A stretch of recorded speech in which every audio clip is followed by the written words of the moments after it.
Hello दोस्तों, स्वागत है आपका आपके अपने YouTube चैनल पर। दोस्तों, आज हम अपने वीडियो में MPPSC प्रीलिम्स के यूनिट 10 की टेस्ट सीरीज सॉल्व करेंगे। तो चलिए आज का वीडियो हम शुरू करते हैं यूनिट 10 का। इसमें पहला प्रश्न है, मालवी बोली को किस भाषाविद ने दक्षिणी राजस्थानी बोली कहा है? क्या कहा है? दक्षिणी राजस्थानी बोली किसने कहा है? तो किसने कहा है? इसका सही उत्तर होगा option number C, Dhirendra Verma ने। धीरेन्द्र वर्मा ने मालवी बोली को दक्षिणी राजस्थानी का नाम दिया है।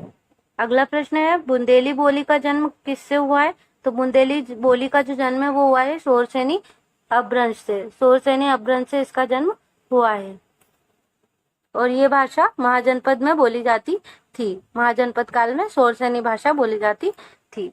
अगला है, मध्य प्रदेश में मुख्य रूप से कितनी बोलियां बोली जाती है? मध्य प्रदेश में मुख्य रूप से कितनी बोलियां बोली जाती है?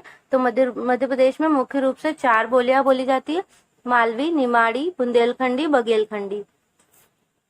अगला प्रश्न है, विश्व का दूसरा एवं भारत का सबसे पहला आदिवासी शोध संचार केंद्र कहाँ पर स्थित है? तो कहाँ पर स्थित है? ये स्थित है झाबुआ, मध्य प्रदेश में। विश्व का दूसरा और भारत का पहला आदिवासी शोध संचार केंद्र मध्य प्रदेश के झाबुआ में स्थित है। अगला प्रश्न है, अगरिया जनजाति के संबंध में निम्नलिखित में से कौन सा कथन असत्य है? इन कथनों में से निम्नलिखित में से कौन सा कथन असत्य है? अगरिया जनजाति बैलगाड़ी से एक गांव से दूसरे गांव में आजीविका हेतु भ्रमण करती है। अगला है, अगरिया जनजाति में अपहरण विवाह, तलाक विवाह प्रचलित है। सही है, ये भी सही है। अगरिया जनजाति में पंचायत के समक्ष घास का तिनका तोड़ने से तलाक संपन्न मान लिया जाता है। अगरिया जनजाति में वधू शुल्क प्रचलित नहीं है। तो इसका सही उत्तर क्या होगा? ऑप्शन नंबर डी इसका सही उत्तर होगा कि अगरिया जनजाति में वधू शुल्क प्रचलित नहीं है, जबकि इसमें क्या है? अगरिया जनजाति में वधू शुल्क प्रचलित है। नेक्स्ट है, निम्नलिखित में से कौन सा कथन कोल जनजाति के बारे में असत्य है? कोल जनजाति के बारे में असत्य कथन कौन सा है? कोल जनजाति में गोहिया पंचायत पाई जाती है। कोल जनजाति का प्रमुख लोक नृत्य कोल दहका। कोल जनजाति संगीत प्रिय जनजाति और कोल जनजाति में वधु मूल्य का प्रचलन है। तो इसका सही उत्तर क्या होगा? ऑप्शन नंबर डी गलत होगा। कोल जनजाति में वधु मूल्य का प्रचलन नहीं है। अगला है, निम्नलिखित में से कौन सा सुमेलित नहीं है? ओझा, ओझा का काम झाड़ फूक जादू टोना करने वाले। अगरिया लोहे का औजार बनाने वाले। सोलाहस बढ़ईगिरी का काम करने वाले। कोयला भूतिस कोयले का कार्य करने वाले। तो ऑप्शन नंबर डी गलत होगा। उसमें कोयला भूतिस क्या होते हैं? नाचने गाने वाले गोंडों को कोयला भूतिस कहा जाता है। अगला प्रश्न है, निम्नलिखित में से कौन सा युग्म भील जनजाति के संबंध में सही सुमेलित नहीं है? भील जनजाति के बारे में बताना है। गमेती गांव का मुखिया होता है। भगत या मध्वी सबसे पवित्र व्यक्ति होता है। कोटवार गायों का रखवाला होता है। पुजारो सर्वाधिक पूजनीय व्यक्ति होता है। तो इनमें से बताना है कौन सा सही सुमेलित नहीं है। तो सही ऑप्शन होगा ऑप्शन नंबर डी, पुजारो। पुजारो क्या होता है? भील समुदाय में रोग उपचार करने वाला व्यक्ति को पुजारो कहा जाता है। बाकी तीनों सही है। तो ऑप्शन नंबर डी इसमें सही आंसर होगा। गमेती क्या होता है? गांव का मुखिया। भगत मध्वी सबसे पवित्र व्यक्ति। कोटवार गांव का रखवाला और पुजारो रोग उपचार करने वाला व्यक्ति होता है। अगला है, गोंड जनजाति में दूध लौटावा प्रथा संबंधित है। दूध लौटावा किस प्रथा से संबंधित है? तो यह विवाह से संबंधित प्रथा है। इसमें क्या होता है? अपने सगे बुआ मामा के लड़के लड़कियों से आपस में ही विवाह संपन्न करवाया जाता है। अगला प्रश्न है, प्रोजेक्ट उदिता किससे संबंधित है?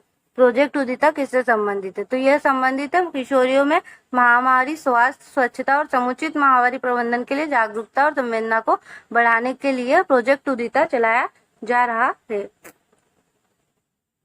अगला प्रश्न है, मध्य प्रदेश की कुल जनसंख्या में ST/SC का प्रतिशत कितना है? SC/ST का टोटल प्रतिशत कितना है? तो 36.71% है। अगला प्रश्न है, मध्य प्रदेश में प्रतिशत की दृष्टि से सर्वाधिक अनुसूचित जनजाति किस जिले में पाई जाती है? तो किस जिले में पाई जाती है? अलीराजपुर में प्रतिशत की दृष्टि से सर्वाधिक अनुसूचित जनजाति जनसंख्या पाई जाती है। और जबकि सर्वाधिक जनजाति संख्या वाला जिला कौन सा है? धार है। मध्य प्रदेश के 3 जिले जहां न्यूनतम अनुसूचित जनजाति जनसंख्या है, न्यूनतम पूछा है, तो कौन सा होगा वो? तो इसका सही उत्तर क्या होगा? इसका सही उत्तर होगा भिंड, दतिया, मुरैना। भिंड, दतिया, मुरैना 3 जिले जहां न्यूनतम अनुसूचित जनजाति जनसंख्या है, भिंड, दतिया, मुरैना। नेक्स्ट है प्रधानमंत्री सड़क योजना के अंतर्गत गैर आदिवासी क्षेत्रों में कितनी जनसंख्या वाले क्षेत्रों को जोड़ा जाएगा? तो इसमें कितनी जनजाति वाले जनसंख्या को जोड़ा जाएगा? इसका सही उत्तर होगा 500 आबादी। 500 की आबादी में जोड़ा जाएगा। सामान्य क्षेत्र या गैर आदिवासी क्षेत्र में 500 या इससे अधिक तथा आदिवासी क्षेत्रों में 250 या इससे अधिक जनसंख्या वाले संपर्क विहीन ग्रामों को इसमें जोड़ा जाएगा। ये योजना 25 दिसंबर 2000 से प्रारंभ की गई थी। 25 दिसंबर 2000 से प्रारंभ। अगला प्रश्न है, मध्य प्रदेश सरकार द्वारा अन्नपूर्णा सूरज धारा योजना कार्यक्रम किनके कल्याण के लिए है? तो ये किनके कल्याण के लिए? अनुसूचित जाति जनजाति के लिए, के कृषकों के लिए है। अगला प्रश्न है, मुख्यमंत्री अंत्योदय आवास योजना क्या है? मुख्यमंत्री अंत्योदय आवास योजना क्या है? तो क्या है ये योजना? इसका मुख्यमंत्री अंत्योदय आदिवासी आवास योजना का सही उत्तर होगा अनुसूचित जाति और जनजाति के लिए आवास की योजना है। अगला प्रश्न है, आकांक्षा योजना का संबंध किससे है? आकांक्षा योजना किससे संबंधित है? तो यह किससे संबंधित है?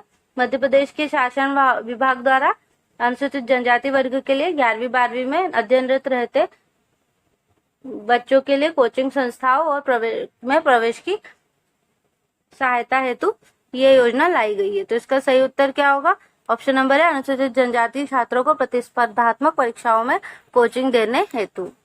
अगला प्रश्न है, प्रसिद्ध जनजाति व्यक्ति टंट्या भील की गिरफ्तारी किसके विश्वासघात से हुई थी? तो किसके विश्वासघात के कारण हुई थी? इसका सही उत्तर होगा गणपत पटेल के कारण। गणपत पटेल के विश्वासघात के कारण टंट्या भील को गिरफ्तारी की गई थी। इन्होंने पहली बार कब किंतु 24 नवंबर 1878 को टांट्या पहली बार जब इनको गिरफ्तार किया था तब ये भाग निकले थे। उसके बाद इन्हें आखिरी में इनकी गणपत पटेल की सहायता से पकड़ लिया गया था। उन्होंने अपनी बहन सुरेखा से राखी बंधवाने के लिए इनको षड्यंत्र रचकर बुलवाया था, जिसमें इन्होंने अंग्रेजों को इनको पकड़ा दिया था। अगला प्रश्न है, गौंड कला के पितामह कहे जाने वाले जनगढ़ सिंह श्याम के संदर्भ में कौन सा कथन विचार करना है कि कौन सा कथन सही है? इनका जन्म 1962 पाटनगढ़ में हुआ था। जनगढ़ सिंह श्याम एक प्रसिद्ध नर्तक थे, ये गलत हो गया। जनगढ़ सिंह श्याम को वर्ष 1986 में शिखर सम्मान से सम्मानित किया गया था। तो इसका सही उत्तर होगा 1 और 3। 1 और 3 सही है, दूसरा क्या हो गया? गलत हो गया। इसको हम डायरेक्ट ऐसे भी सॉल्व कर सकते थे कि हमने जहां देख लिया कि दूसरा गलत है तो ऑप्शन से समझ जाते 2, 2, 2, मतलब ये तीनों तो गलत ही हुए, तो ऑप्शन नंबर सी सही उत्तर होगा। नेक्स्ट है, बेगा चित्रकार जोधैया बाई का जन्म किस जिले में हुआ था? तो जोधैया बाई किस जिले से संबंधित है? ये संबंधित है उमरिया जिले से। जोधैया बाई उमरिया जिले से संबंधित है। इनकी प्रसिद्ध ये चित्रकार है और ये चित्रकार है, बेगा चित्रकार है। अगला प्रश्न है, किस स्वतंत्रता संग्राम सेनानी, समाजविद, चिंतक, गांधीवादी नेता को भीलों का गांधी एवं गुरु मामा कहा जाता है? तो भीलों का गांधी किसे कहा जाता है? बालेश्वर दयाल को कहा जाता है। इनका जन्म कहाँ हुआ था? उत्तर प्रदेश के इटावा में हुआ था। अगला प्रश्न है, निमाड़ के रॉबिन हुड के नाम से किसे जाना जाता है? निमाड़ के रॉबिन हुड के नाम से भीमा नायक को जाना जाता है। इनका जन्म कहाँ हुआ था? खरगोन जिले, बड़वानी जिले के पंचमोहली नामक गांव में इनका जन्म हुआ था और ये भील जनजाति से संबंधित है।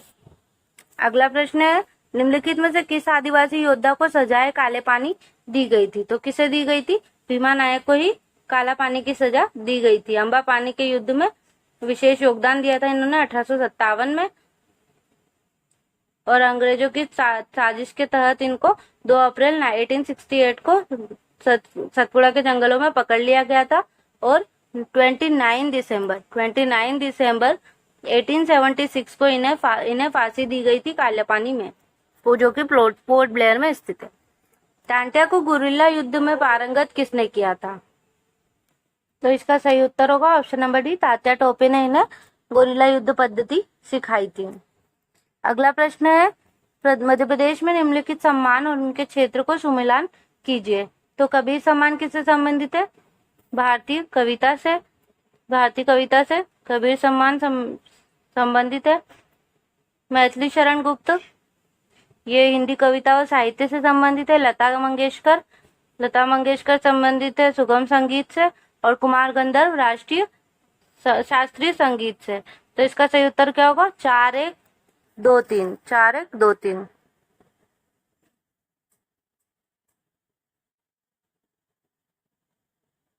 इसका सही उत्तर होगा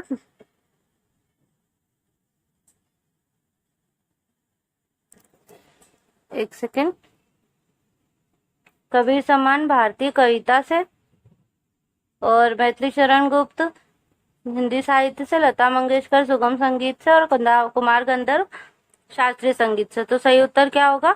2-3-4-1, 2-3-4-1। तो सही उत्तर होगा ऑप्शन नंबर है 2-3-4-1। अगला प्रश्न है, मध्य प्रदेश साहित्य परिषद का भवानी प्रसाद मिश्र पुरस्कार किस लिए दिया जाता है? तो भवानी प्रसाद मिश्र पुरस्कार किस लिए दिया जाता है? ये दिया जाता है कहानी लेखन के लिए। कहानी लेखन के लिए भवानी प्रसाद मिश्र पुरस्कार दिया जाता है। अगला है, बुंदेलखंड के किस लोक कवि को बुंदेलखंड का जयदेव कहा जाता है? बुंदेलखंड के किस लोक कवि को बुंदेलखंड का जयदेव कहा जाता है? तो किसे कहा जाता है? कवि ईसूरी को कहा जाता है बुंदेलखंड का जयदेव। और इन्होंने चौगड़िया फागों की रचना की है। अगला प्रश्न है, हिंदी साहित्य का प्रथम आचार्य किसे माना जाता है? हिंदी साहित्य का प्रथम आचार्य किसे माना जाता है? केशवदास को माना जाता है। इन्हें रीतिकाल का प्रवर्तक भी कहा जाता है। रीतिकाल का प्रवर्तक भी केशवदास को कहा जाता है। और इन्हें कठिन काव्य के प्रेत के नाम से भी जाना जाता है। कठिन काव्य का प्रेत केशवदास को ही कहा जाता है। मध्य प्रदेश के मध्यकालीन साहित्यकारों में किस कवि का वास्तविक नाम घनश्याम था? किस कवि का वास्तविक नाम घनश्याम था? तो इसका सही उत्तर होगा option number D, Bhushan. Bhushan का वास्तविक नाम क्या था? घनश्याम था। वो भूषण क्या थी? उनकी उपाधि थी, जो उन्हें चित्रकूट के राजा हृदयराम के पुत्र रुद्र शाह ने दी थी। तो ये याद रखिएगा, रुद्र शाह द्वारा इन्हें भूषण की उपाधि दी गई थी।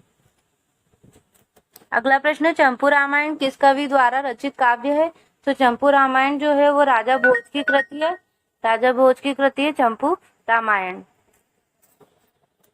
अगला प्रश्न है, चांद का मुंह टेढ़ा है किस प्रसिद्ध कवि की रचना है? चांद का मुंह टेढ़ा है, तो चांद का मुंह टेढ़ा है किसकी रचना है? गजानन माधव मुक्ति बोध की। गजानन का मुंह, गज का आनंद मतलब हाथी जैसा जिसका मुंह है, तो चांद का मुंह टेढ़ा है गजानन की ही होगी। ये से भी आप याद कर सकते हैं। लाठी और भैंस किस साहित्यकार की प्रसिद्ध रचना है? लाठी और भैंस, लाठी और भैंस किसकी रचना है? तो यह है मुल्ला रमोजी की। मुल्ला रमोजी की रचना लाठी और भैंस। मुल्ला रमोजी कौन है? गुलाबी उर्दू शैली के जन्मदाता। इनको भी ये भी याद रखिएगा, गुलाबी उर्दू शैली के जन्मदाता कौन है? मुल्ला रमोजी। अगला है, रानी दुर्गावती संग्रहालय किस नगर में स्थित है? रानी दुर्गावती संग्रहालय जबलपुर में स्थित है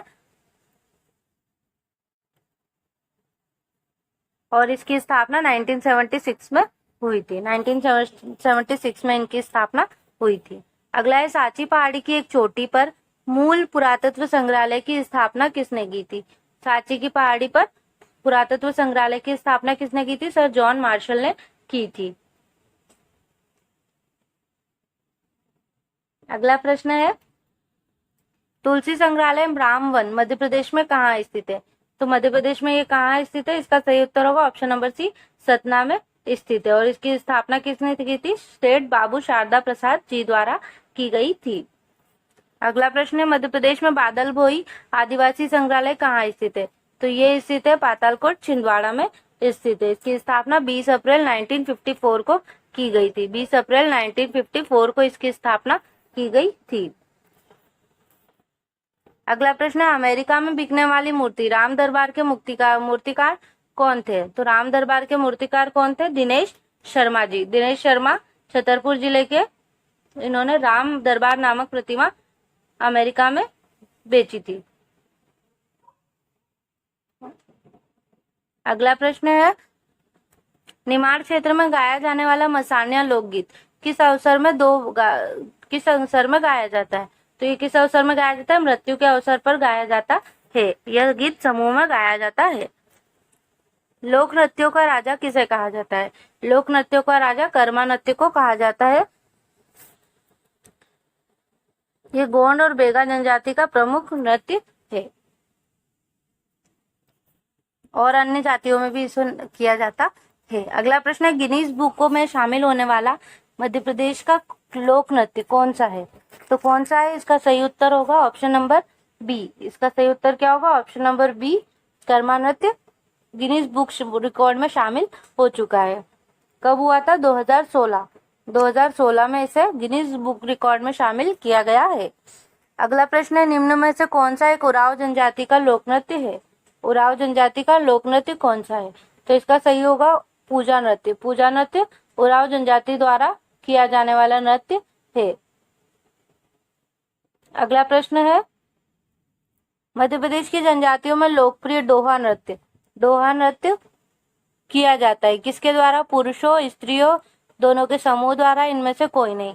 तो इसका सही उत्तर होगा डोहा नृत्य स्त्रियों के द्वारा किया जाने वाला नृत्य है। भीलों का नृत्य या इसे गजरा भी कहा जाता है और इसमें विशेषता है कि महिलाओं द्वारा किए गए नृत्य के विपरीत पुरुष अन्य प्रकार से नृत्य प्रदर्शन करते हैं। खम्ब स्वांग विशेष रूप से किस जनजाति का लोक नाट्य है? खम्ब स्वांग किस जनजाति का लोक नाट्य है? तो ये कोरकू जनजाति का लोक नाट्य है और इसमें क्या होता है?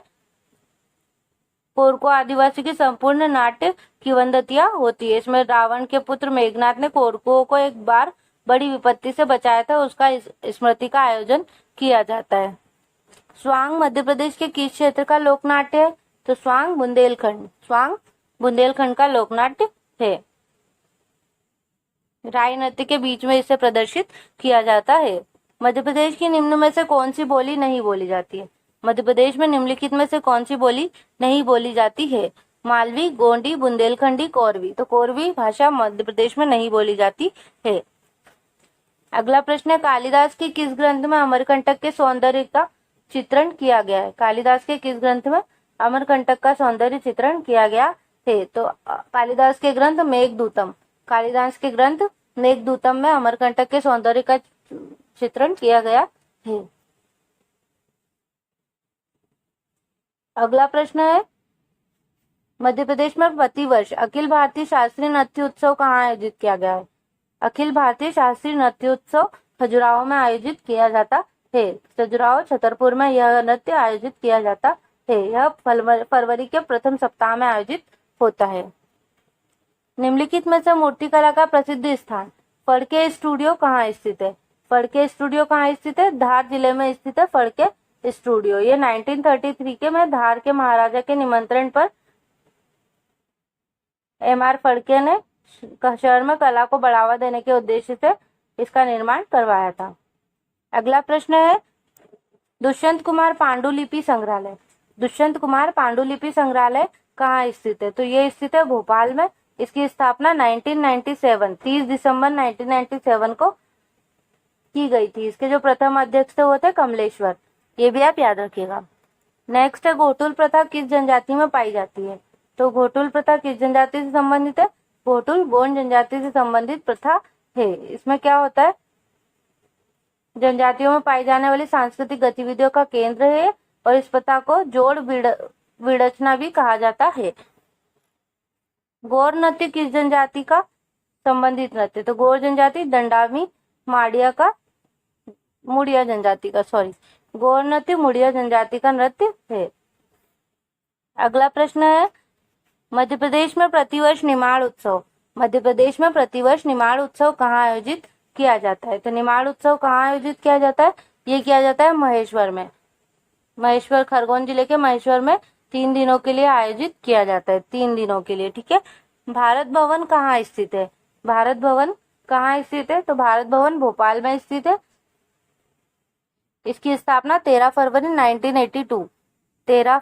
1982 को इसकी स्थापना भोपाल में की गई थी चार्ल्स कोरिया के। इसके वास्तुकार कौन थे? चार्ल्स कोरिया थे। अगला प्रश्न है, निम्न में से कौन सी जनजाति लोहासुर को अपना देवता मानती है? तो अगरिया जनजाति लोहासुर को अपना देवता मानती है। ये गोंड जनजाति की उपजनजाति है। मध्य प्रदेश में सर्वाधिक पाई जाने वाली जनजाति कौन सी है? मध्य प्रदेश में सर्वाधिक भील जनजाति पाई जाती है और सामूहिक तौर पर गोंड जनजाति सर्वाधिक पाई जाती है। श्रीमती दुर्गाबाई व्याम, श्रीमती दुर्गाबाई व्याम किस जनजाति लोक कला से संबंधित है? तो दुर्गाबाई व्याम किस जनजाति से संबंधित है? तो ये संबंधित है हमारे गोंड शैली से, गोंड शैली से संबंधित है दुर्गाबाई व्याम।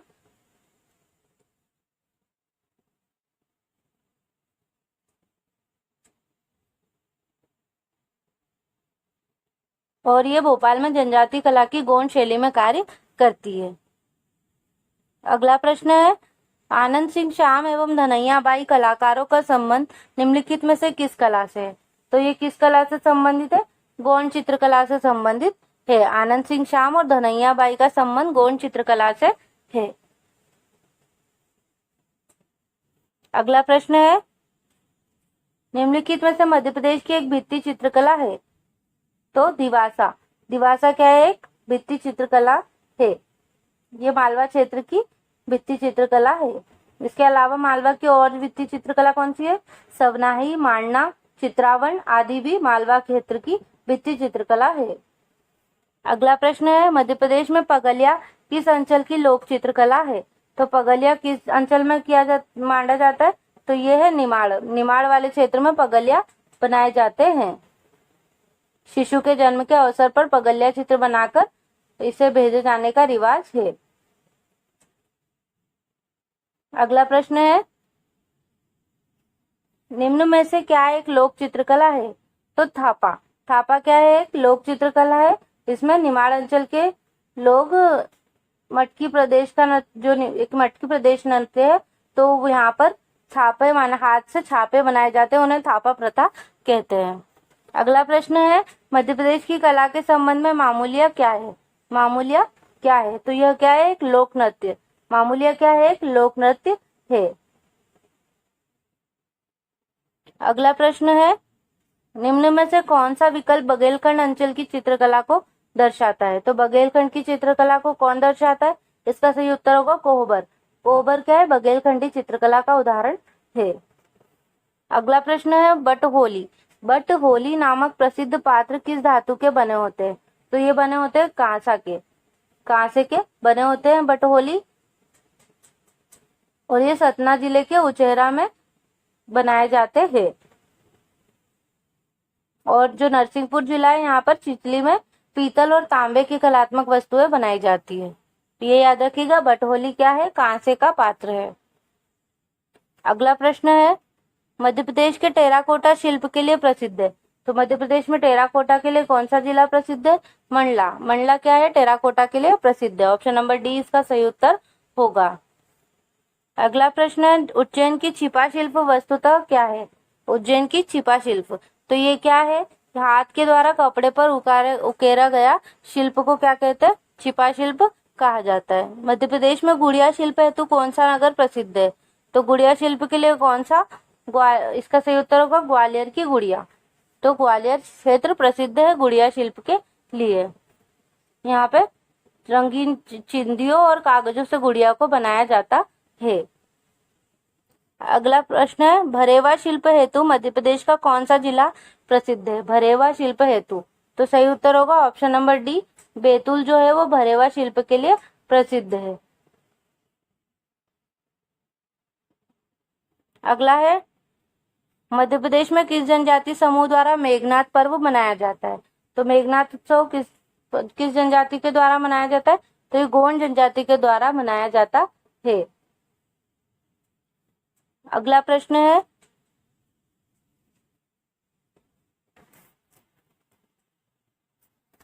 निम्नलिखित कथनों में से कौन सा कथन असत्य है? निम्नलिखित कथनों में से कौन सा कथन असत्य है?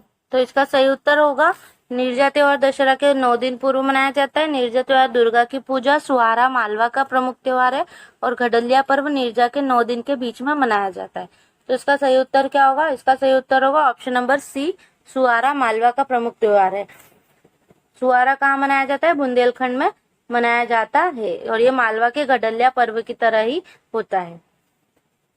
अगला प्रश्न है, गणगौर पर्व पर किस देव देवता की पूजा की जाती है? तो इसमें शिव और पार्वती की पूजा की जाती है और ये वर्ष में 2 बार मनाया जाता है। अगला प्रश्न है, रनौता किस जनजाति द्वारा मनाया जाने वाला पर्व है? रनौता किस जनजाति द्वारा मनाया जाता है? तो ये बेगा जनजाति द्वारा मनाया जाता है।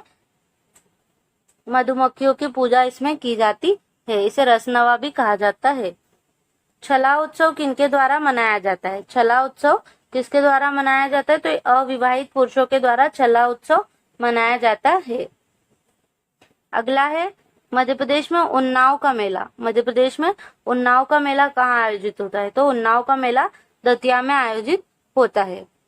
अगला प्रश्न है, मध्य प्रदेश में आयोजित होने वाला उस्ताद अलाउद्दीन खां समारोह किससे संबंधित है? उस्ताद अलाउद्दीन खां समारोह किससे संबंधित है? तो ये किससे संबंधित है? संगीत से संबंधित है।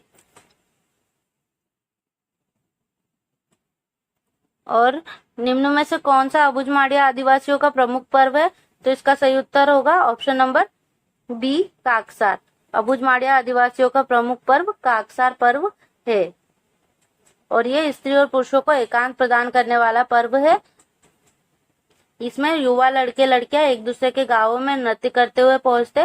वर्षा की फसलों में जब तक बालियां नहीं फूटती, अबुझमाड़िया स्त्री पुरुषों में एकांत में मिलना वर्जित होता है और काकसार इसी व्रत को तोड़ने का उपयुक्त अवसर होता है। अगला प्रश्न है, निम्न में से कौन सा उत्सव वर्ष में 2 बार मनाया जाता है? वर्ष में 2 बार कौन सा उत्सव मनाया जाता है? भाई दूज वर्ष में 2 बार मनाया जाता है, होली के उपरांत और दूसरा दीपावली के बाद। अगला प्रश्न है, सुमिलान करना है, अंधों का हाथी, तट की खोज, अपलक, उन्मादिनी। ये किसकी रचना है बताना है। तो उन्मादिनी किसकी रचना है? ये हमारी सुभद्रा कुमारी चौहान की रचना है उन्मादिनी। अपलक किसकी रचना है? अपलक है बालकृष्ण शर्मा नवीन की रचना। तट की खोज हरिशंकर परसाई की रचना है और आंधों का हाथी शरद जोशी की रचना है।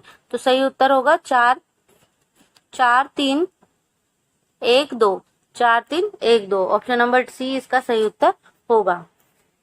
अगला प्रश्न है, टिकोरा वाद्य यंत्र। टिकोरा वाद्य यंत्र किस लोक नृत्य में प्रयोग किया जाता है? टिकोरा वाद्य यंत्र किस लोक नृत्य में प्रयोग किया जाता है? तो ये कहरवा नृत्य में प्रयोग किया जाता है। गोंड जनजाति के प्रमुख लोक नृत्य कहरवा में टिकोरा वाद्य यंत्र का प्रयोग किया जाता है और ये नृत्य विवाह के अवसर पर रात्रि में किया जाता है।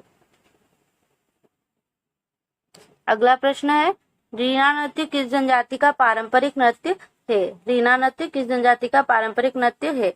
तो यह गोंड जनजाति का पारंपरिक नृत्य है जो स्त्रियों के द्वारा किया जाता है और इसी नृत्य के तहत गिरजा उत्सव मनाने की परंपरा भी होती है। अगला प्रश्न है, कंगी शिल्प निम्न में से किस जनजाति से संबंधित है? तो बंजारों को कंगी शिल्प का आविष्कारक माना जाता है। अगला प्रश्न है, परधोनी नृत्य किस जनजाति के लोगों द्वारा किया जाता है? तो ये बेगा जनजाति द्वारा परधोनी नृत्य किया जाता है। बारात आगमन के समय बारात के स्वागत के लिए परधोनी नृत्य किया जाता है। इसके प्रमुख कलाकार है अर्जुन सिंह धुर्वे। अगला प्रश्न है, राई नृत्य मध्य प्रदेश के किस क्षेत्र में सर्वाधिक प्रसिद्ध लोक नृत्य है? तो राई कहाँ पर किया जाता है? बुंदेलखंड में किया जाता है और राई के बीच बीच में कौन सा नृत्य किया जाता है? अभी इसके पहले मैंने आपको क्वेश्चन में ये आंसर बताया था कि राई नृत्य के बीच में स्वांग किया जाता है। मध्य प्रदेश में कोल जनजाति का सर्वप्रिय लोक नृत्य है। कोल जनजाति का सर्वप्रिय लोक नृत्य कौन सा है? तो इसका सही उत्तर होगा कोल देहका। कोल देहका कोल जनजाति का सर्वप्रिय लोक नृत्य है। अगला प्रश्न है, मध्य प्रदेश के दक्षिण पूर्वी भाग अर्थात गोंडवांचल क्षेत्र में गोंड जनजाति द्वारा धान की फसलें कटने के अवसर पर कौन सा नृत्य तोते को संबंधित गीतों पर किया जाता है? तो तोते को संबंधित नृत्य कौन सा है? तो इसका सही उत्तर होगा ऑप्शन नंबर ए, सुआ नृत्य। सुआ नृत्य धान की फसल कटने के अवसर पर तोते को संबंधित गीतों पर किया जाता है। अगला प्रश्न है, मध्य प्रदेश में निवास करने वाली बेगा जनजाति द्वारा कौन सा नृत्य किया जाता है? तो बेगा जनजाति द्वारा कौन सा नृत्य किया जाता है?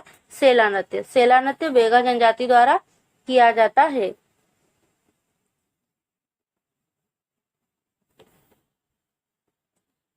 और ये आदिदेव को प्रसन्न करने के लिए किया जाता है। अगला प्रश्न है, मध्य प्रदेश के बघेलखंड क्षेत्र में कौन सा जनजाति लोक नाट्य गोंड जनजाति द्वारा किया जाता है? तो इसका सही उत्तर होगा बघेलखंड क्षेत्र में हिंगाला। हिंगाला लोकनाट्य किया जाता है गोंड जनजाति के द्वारा, और इसमें देवी का आवाहन किया जाता है और किसी कुंवारी लड़की को हिंगाला देवी का देवी स्वांग दिया जाता है। अगला प्रश्न है, मध्य प्रदेश के बघेलखंड क्षेत्र में कृष्ण लीला आधारित प्रमुख लोकनाट्य कौन सा है? तो कृष्ण लीला आधारित कौन सा है? तो मनसुखा। मनसुखा जो है वो कृष्ण लीला पर आधारित प्रमुख लोकनाट्य है। किस क्षेत्र का है? बघेलखंड क्षेत्र का है।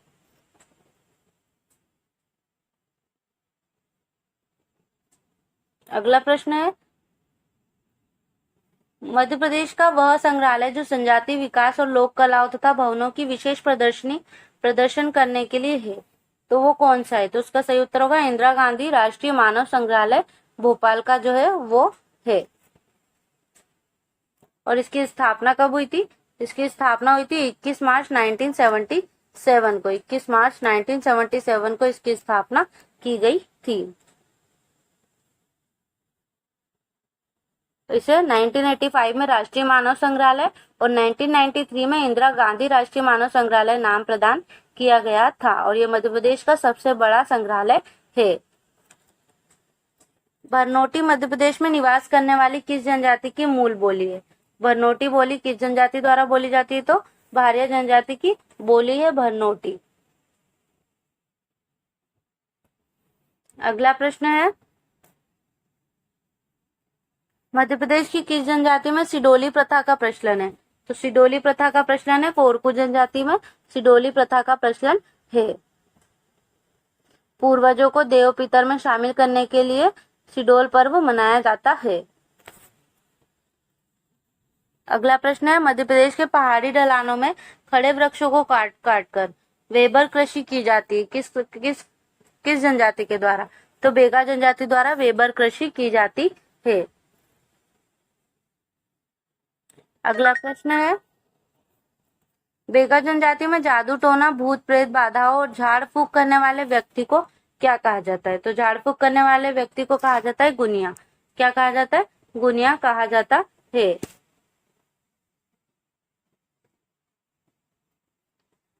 अगला प्रश्न है, मध्य प्रदेश में निवास करने वाली गोंड जनजाति में सर्वाधिक प्रचलित विवाह कौन सा है? तो गोंड जनजाति में सर्वाधिक प्रचलित विवाह है चड़ विवाह।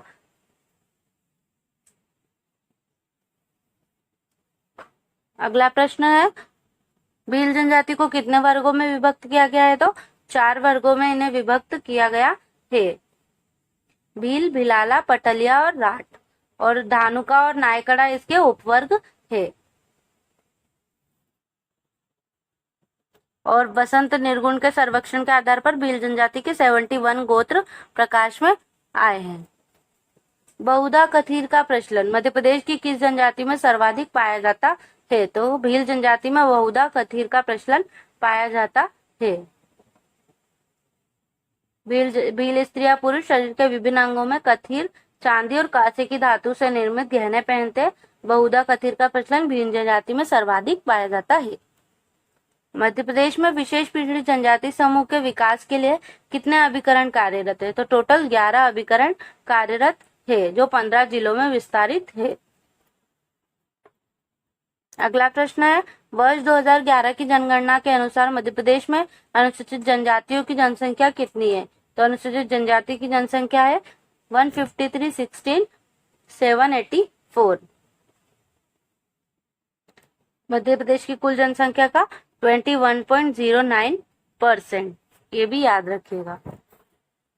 और भारत में जनजाति की जनसंख्या की दृष्टि से मध्य प्रदेश का भारत में प्रथम तथा प्रतिशतता की दृष्टि से 13वां स्थान है। अगला प्रश्न है, विमुक्त घुमक्कड़ घुमक्कड़ अर्ध घुमक्कड़ कल्याण के लिए मध्य प्रदेश शासन द्वारा विमुक्त घुमक्कड़ एवं अर्ध घुमक्कड़ जनजाति कल्याण विभाग का पृथक रूप से गठन किया गया। ये गठन कब किया गया? तो इसका सही उत्तर होगा 22 जून 2011 को किया गया। अगला प्रश्न है, मध्य प्रदेश में विमुक्त घुमक्कड़ अर्ध घुमक्कड़ जनजाति के रूप में मुख्य मध्य प्रदेश शासन द्वारा कितनी जातियों को अधिसूचित किया गया है? तो इसका सही उत्तर होगा 51 जातियों को अधिसूचित किया गया है। इसमें 21 जो है वो विमुक्त है और 30 जो है वो घुमक्कड़ जनजातियां हैं। अगला प्रश्न है, बघेली बोली के साहित्य को कौन सी बघेली शासक से समृद्धि एवं प्रोत्साहन प्रदान किया? तो सही उत्तर होगा ऑप्शन नंबर बी, राजा विश्वनाथ सिंह ने। रीवा के बघेल वंश के शासक विश्वनाथ सिंह ने संरक्षण और प्रोत्साहन प्रदान किया था। इसी के साथ आज का वीडियो यही समाप्त होता है। मिलते हैं हमारे नेक्स्ट टेस्ट के साथ। तब तक के लिए वीडियो को लाइक और शेयर जरूर कीजिए और चैनल को सब्सक्राइब कीजिए। मिलते हैं नेक्स्ट वीडियो में, तब तक के लिए धन्यवाद।